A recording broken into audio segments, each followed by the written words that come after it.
Well, no hanging about here, Jerry. We now have Simon Marsh coming out to the assembly area, ready to be pushed forward to the start line for the start of this 100th British Championship runoff at Gurston Down.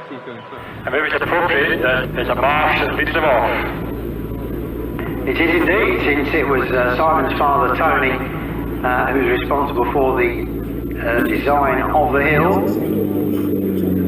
So Simon Marsh will take his run and return straight back to the paddock with the Firehawk.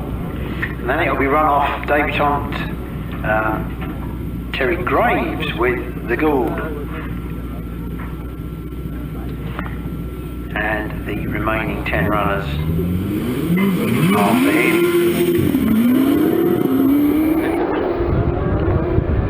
So Simon Marsh away. 2.21 second launch for Simon Marsh with a supercharged car. Very quick into the bottom of the carousel. Hits the split on 15.43. Already outside.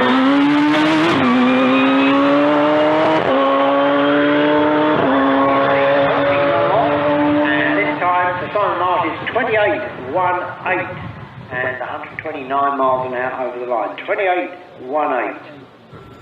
So now we're looking for Terry Graves in his first run-off, qualified 12th on 29.50 with the Cosworth HP pound Gould GR55. Good to see Oliver Thompson well up there, 4th fastest qualifier in the big 4 litre Judd powered pill beam.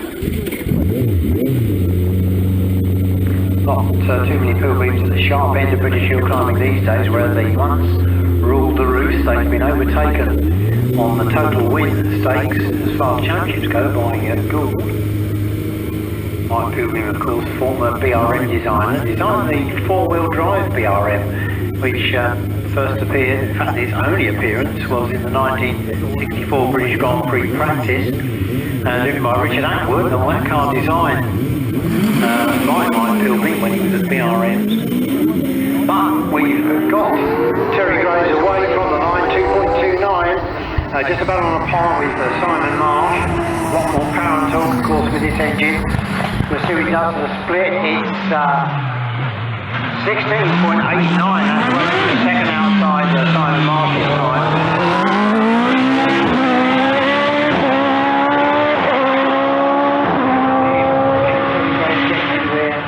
Near that time, it's 29.80 from Terry Graves. Paul Hames now, and he solved the problems with the Gould GR59 turbo car. He qualified 11th on 29.07. So he's away from the line, 2.31. 10th of a second outside Simon Marsh's time. But the all-important split coming up now. He'd love a 15 of some sort. He's already past that point. Yes, 15.84 for Paul Hames.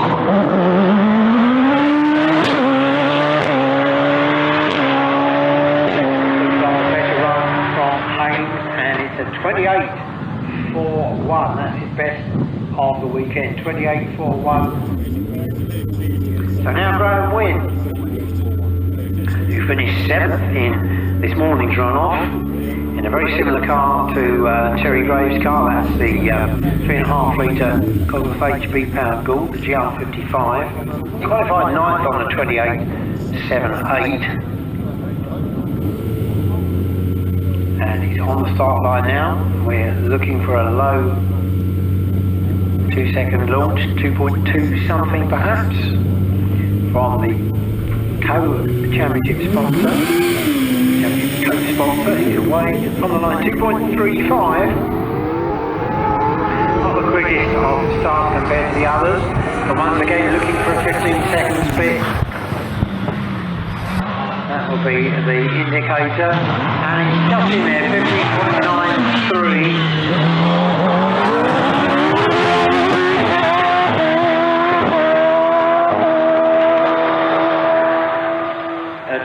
28.51 is the time for Graham Wynn.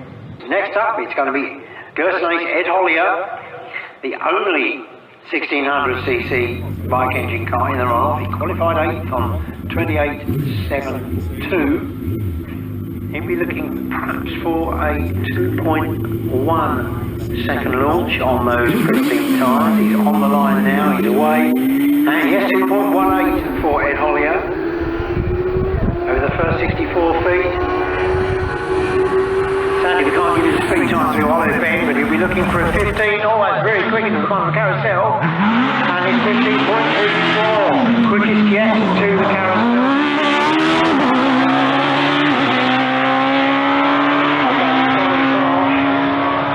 And Ed Hollier over the line in 28.67. Dave, you're in now. He's 5th overall in the championship at this stage on 115 points.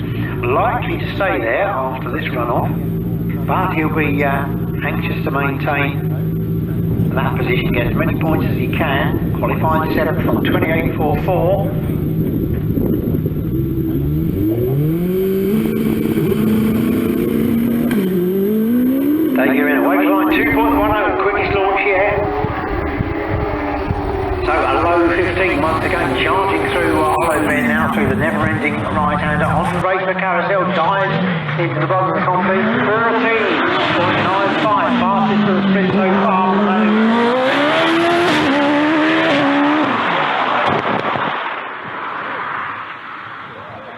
Percussive noises from the exhaust. It sounded like there was an engine problem there for Dave Uren. It's only 31.10 over the finish, and he crosses the line at 44.6 miles an hour. So definitely an engine problem there for Dave Uren, as we heard.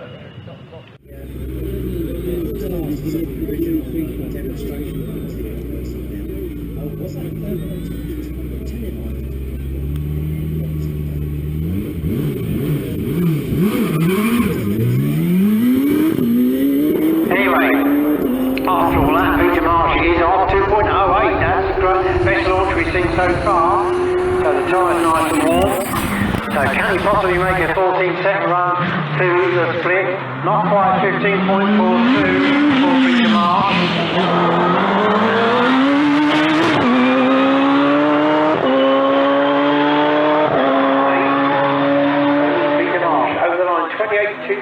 Goes into second place in the runoff, 28.27 for Peter Marsh.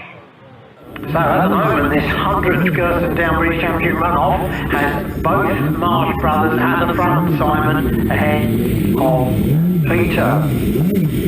But we've got the big V8s to come now, led off by Jason Moran, 5th fastest qualifier in the X-Roy Lane GR 55 with 4 litre Judd EV power, qualified 5th on 28 seconds exactly. He's away from the line, 2.29 launch. Right, that's on the pace. Once again, a low 15 will be required here at Carousel, possibly even a long 14, while 15.57.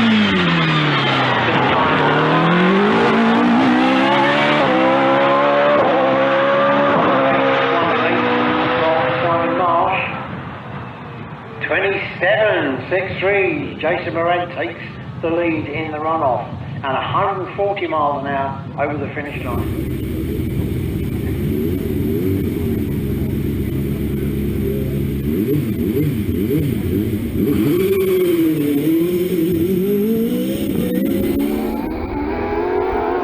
Already on his way now, qualified 4th, 2.18, good launch from Holly, and through the split at 15.39, but on the pace again.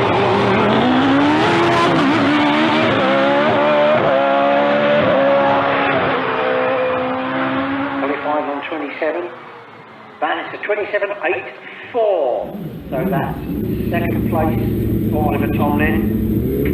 So 3 to go. Again, the top 3 in the championship.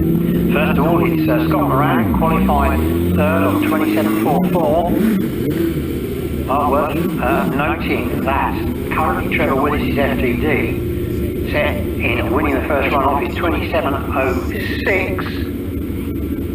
So that will also be a target for Scott Moran. In fact, when he did 27.07 in qualifying for this runoff, Scott Moran away 2.26. Yes, reasonable launch there for Scott, but he'll certainly be in the 14th to the split.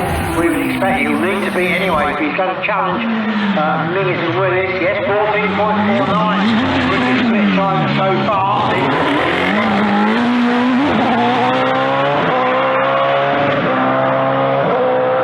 To win the runoff is Moran's 27.63. It's 26.40. That is fastest time of the day so far from Scott Moran.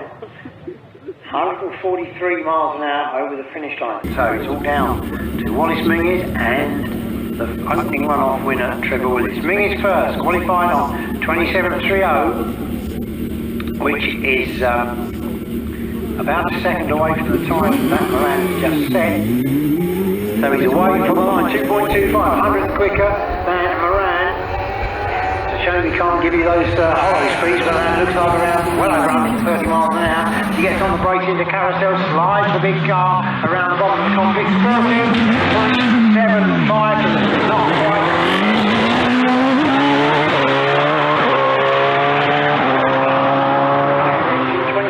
To beat. It's 26.60, another 26, but second place at the moment for Wallace Mingies, 145 miles an hour. So one final runner to come today, and that's Trevor Willis, just been edged out of fastest time of the day. He's now third fastest quickest, so he's got to do a 26. Needs to beat 26.40 to take his second runoff win of the day for Trevor Willis. Not as much power, but phenomenally quick through the twisty section in the middle of the track. And 2.16, a great launch there from Trevor Willis. Quickest split is 14.49 from Roger Moran. And here's Willis now into carousel, 14.75. Split and Wallace Mingies, but he'll make it.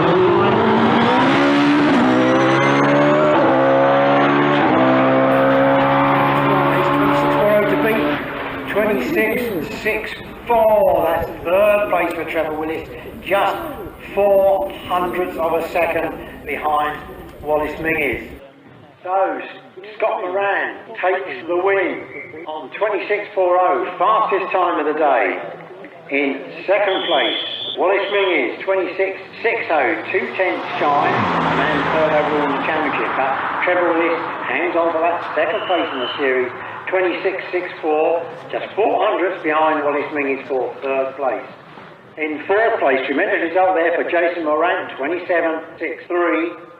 In fifth is Oliver Tomlin, 27.84. Sixth, Simon Marsh, you'll be pleased with that, with the little 1400 supercharged car, 28.18, after leading for so long, till the V8s came on the hill. Seventh, his brother Peter, 28.27. In eighth place, Paul Haynes, two better than this morning, 28.41. In ninth place, in the points again, Graham Wynn, 28.51. And in 10th place, Gurston Ace Ed Hollier, final point on 28.67. Terry Graves in his first runoff, 29.80, is 11th. And Dave Uren with what seems to be an engine problem in 12th place on 31.10.